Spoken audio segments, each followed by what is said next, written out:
Tanggul setinggi 4 meter di perumahan Pondok Gede Permai Jati Asih, Bekasi ambruk. Tanggul diperbaiki sementara untuk mencegah banjir. Perbaikan tanggul Kali Bekasi yang ambruk pada Minggu malam telah dikerjakan sejak pagi tadi dengan alat berat. Untuk sementara, karung berisi pasir digunakan sebagai pembatas antara Kali Bekasi dengan pemukiman warga. Tanggul ini biasanya untuk mencegah Kali Bekasi meluap, namun tanggul sudah rapuh sejak lama hingga akhirnya ambruk secara perlahan. Warga khawatir jika tanggul tidak segera diperbaiki secara permanen, air kali saat hujan deras akan meluap ke pemukiman warga dan menyebabkan banjir.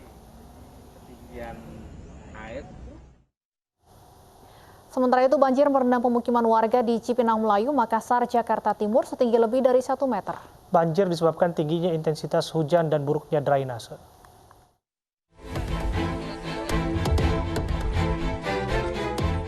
Hujan dengan intensitas tinggi yang mengguyur di sejumlah wilayah di Jakarta membuat permukiman warga di Cipinang Melayu, Makassar, Jakarta Timur terendam banjir.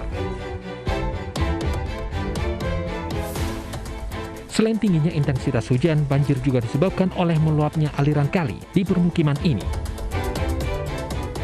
Meski demikian, warga masih bertahan di rumahnya masing-masing.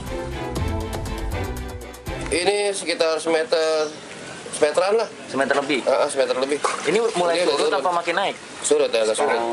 Ini surutannya sekarang. Ini kenapa sih Pak? Ini biasanya emang banjir apa jarang? Biasa sih banjir, cuman nggak sampai kayak gini. Biasanya langsung banjir, turunnya cepat gitu. Ini nggak lama ini. Di sini penyebab banjir sendiri apa? Hujan paling. Hujan ya, sama kalinya nggak nampung? Iya, sama yang kesananya kan kecil tuh, lubang itunya tuh, lubang bisnya. Yang lewat kolong kali Malang itu kecil. Warga khawatir jika hujan kembali mengguyur, diperkirakan air di permukiman ini akan kembali tinggi. Dari Jakarta, Rio Manik, iNews melaporkan. Untuk mengetahui kondisi terkini, kita kembali terhubung dengan Vito Erlangga. Vito, bagaimana situasi banjir pada sore hari ini? Ya, baik Abe, Stefani, dan pemirsa dapat kami laporkan untuk situasi terkini banjir di Kelurahan Cipinang Melayu, Makassar, Jakarta Timur. Saat ini setelah dilakukan pemompaan sekitar 4 jam sejak pukul 9 pagi tadi, saat ini air yang menggenangi kawasan pemukiman tepatnya di RT 1 RW 3 Kelurahan Cipinang Melayu sudah surut sekitar 80 cm. Artinya saat ini ketinggian air hanya berkisar sekitar 15 cm hingga 20 cm. Kemudian dapat kami laporkan bahwa memang saat ini untuk rumah yang masih terdampak akibat adanya genangan air ini sebanyak 6 rumah yang dihuni oleh 6 kepala keluarga. Akan tetapi sejumlah warga yang terdampak akibat luapan air ini masih bertahan di rumah mereka masing-masing.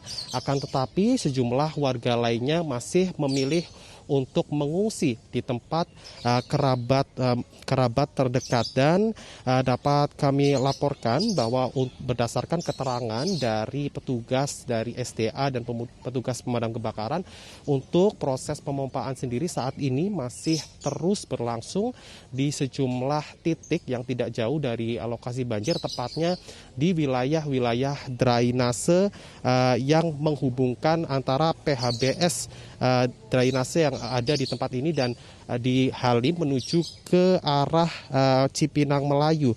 Kemudian dapat kami laporkan untuk penyebab banjir sendiri memang berdasarkan keterangan dari Ketua RT 1 RW 3, penyebab banjir ini memang diakibatkan karena intensitas hujan yang cukup tinggi pada Selasa dini hari, dan jika nanti pada Selasa malam nanti tidak kembali turun hujan, maka diprediksi banjir bisa segera surut pada Selasa malam nanti. Kembali ke Anda, Abe.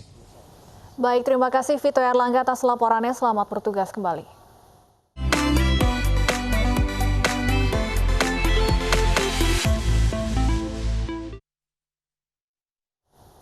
Mengakhiri kunjungan kerjanya di Provinsi Bangka Belitung, Menteri Pariwisata dan Ekonomi Kreatif Sandiaga Salahuddin Uno menyempatkan diri membeli oleh-oleh di toko Kelapa Belitung. Tak sekadar membeli oleh-oleh, Sandi juga berinteraksi dengan pelaku UMKM yang menyampaikan keluh kesahnya selama pandemi COVID-19.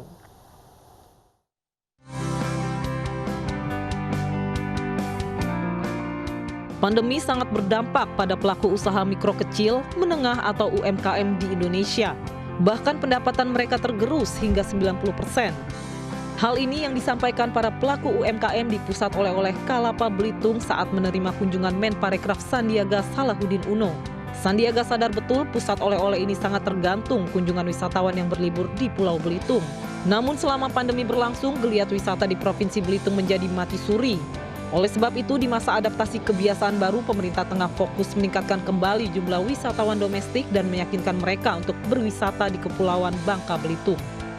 Sehingga inilah menjadi tantangan kita di tengah pandemi dan melambatnya ekonomi, bagaimana usaha-usaha seperti kelapa oleh-oleh ini bisa bertransformasi, dan seiring dengan bangkitnya pariwisata dengan protokol kesehatan yang ketat dan disiplin, mudah-mudahan lebih banyak UMKM yang terwadahi sehingga kita bisa memulihkan kembali pariwisata dan ekonomi kreatif. Jangan sampai karena pandemi ini pariwisata dan ekonomi masyarakat kita terus terpuruk. Nah, tentunya kita ada cara dan ada strategi, tinggal bagaimana kita mempersiapkannya dengan ketegasan dan kedisiplinan masyarakat kita untuk menjalankan prokes, termasuk para pelaku wisatanya menjalankan prokes dengan baik. Industri pariwisata dan ekonomi kreatif menjadi salah satu yang tidak berdaya terkena dampak pandemi. Untuk itu perlu kerjasama semua pihak agar industri ini bisa kembali bangkit dan menggerakkan roda perekonomian nasional. Tim Liputan iNews melaporkan. Pemerintah Kota Bogor menjatuhkan sanksi denda sebesar 10 juta rupiah kepada pengelola tempat wisata The Jungle Water Park. Kami hadirkan informasi selengkapnya usai jeda.